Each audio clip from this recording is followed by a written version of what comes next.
Now to ask Big Mwai to proceed.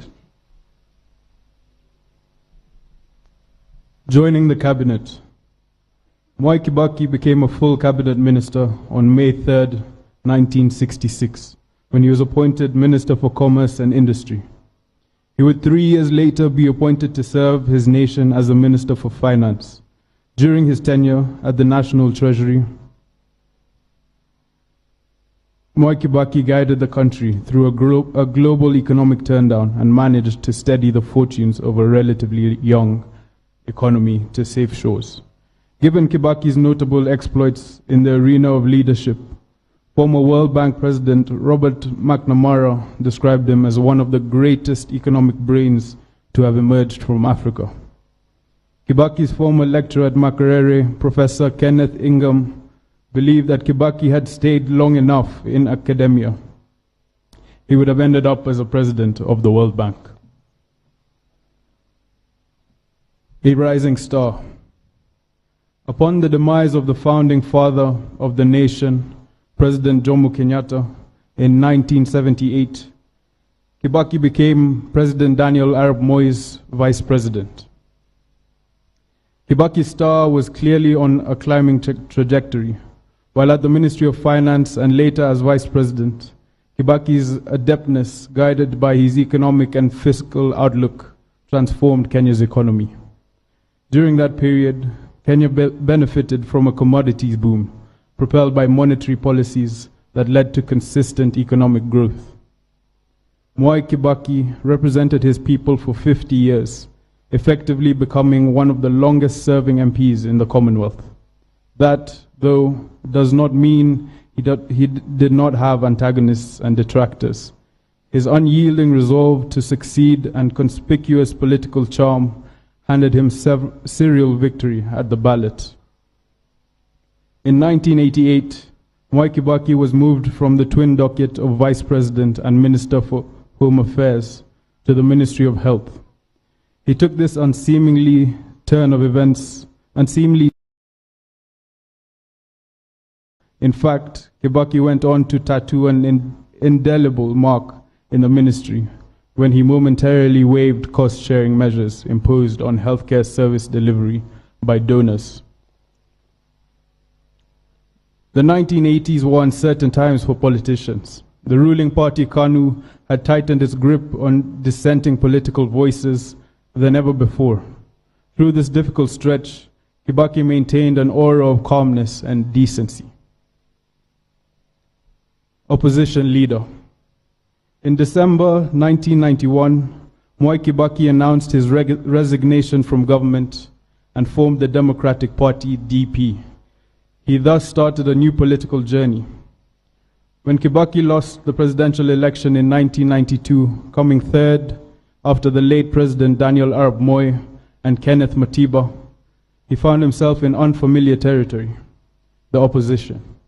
For a man who had been in government all his political life and vice president for a decade, this presented a new opportunity to serve Kenyans. He even brought a fresh wit and humor to the House, and later in his presidency by treating the public to many memorable light moments, usually in Swahili. Kibaki's political triumph finally came in 2002, when the National Rainbow Coalition, NARC, picked him as its preferred presidential candidate. He got more than 65% of the vote. On the 30th of December 2002, Kibaki was sworn in as the third president of the Republic of Kenya on a wheelchair.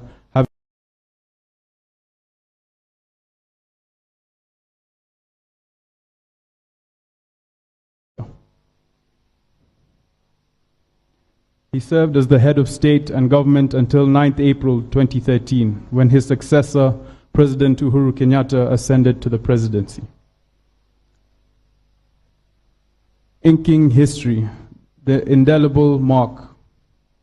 No doubt a leading figure in Kenya's post-independence history, Mwai Kibaki won countless hearts of Kenyans. He has many admirers right across the globe, fondly referred to in several quarters as the gentleman of Kenyan politics. Kibaki will be remembered as an insightful and eloquent debater with a unique sense of humor. After Kenya dumped the single-party system in the early 1990s, Kibaki became a leading light in nurturing a political culture of vibrant multi-party democracy. The ruling party was kept on its toes, with Kibaki on the wheel as leader of the official opposition. His role in shaping multi-party democracy is etched in Kenya's history. Once Kibaki became president, his government introduced critical reforms in the education sector, foremost of which was the globally acclaimed free primary education program. His administration also instituted comprehensive infrastructure developments in the transport and energy sectors. Access to better healthcare took a new turn during Kibaki's tenure. Kibaki will be remembered for championing the promotion of policies that promoted economic and social empowerment, democracy, the rule of law, and respect for human rights. At the regional level, Kibaki was at the forefront in supporting the objectives of the East African Community Common Market of Trade liberalization for the citizens of the partner states of the East African Community.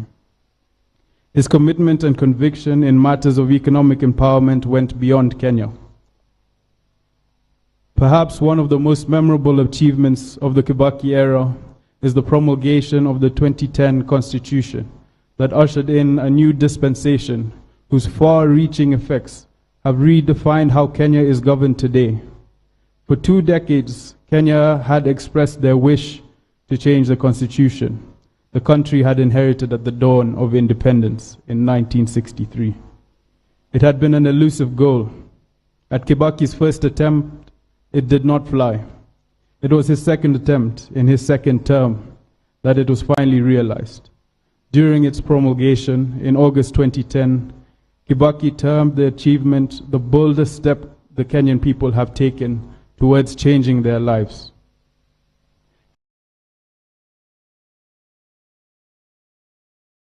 Mwai Kibaki legacy. In retrospect, Mwai Kibaki's servant leader credentials offer seminal lessons on how best to negotiate a more rewarding future through prosperity. Kenya is today more desirable in numerous ways courtesy of the solid foundation built by an exemplary icon who no doubt loved his motherland.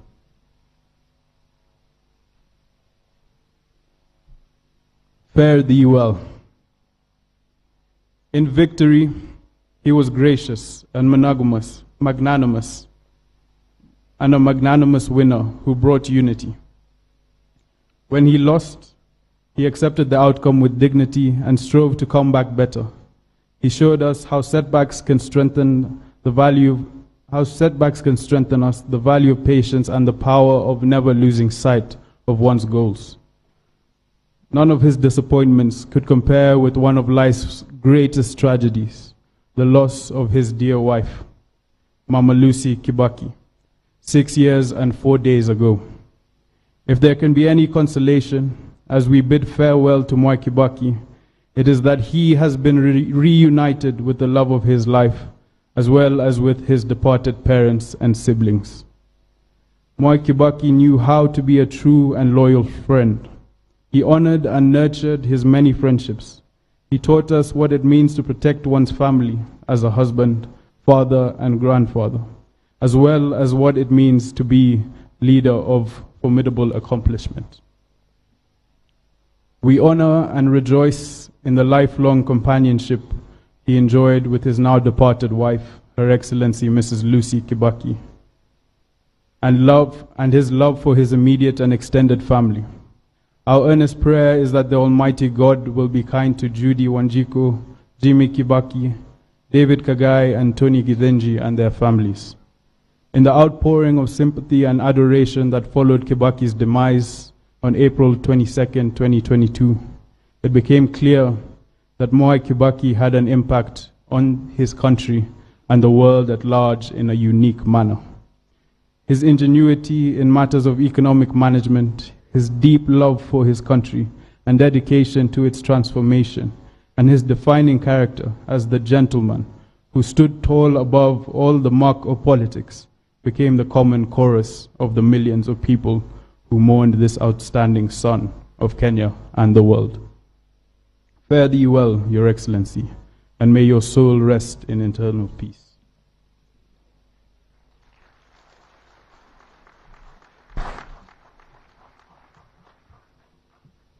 Allow me to make an unusual request. Kindly, would we be upstanding after the eulogy of this great statesman? And kindly, can we applaud him so that we can usher him in this way into heaven, and all of us have a participation in the eulogy.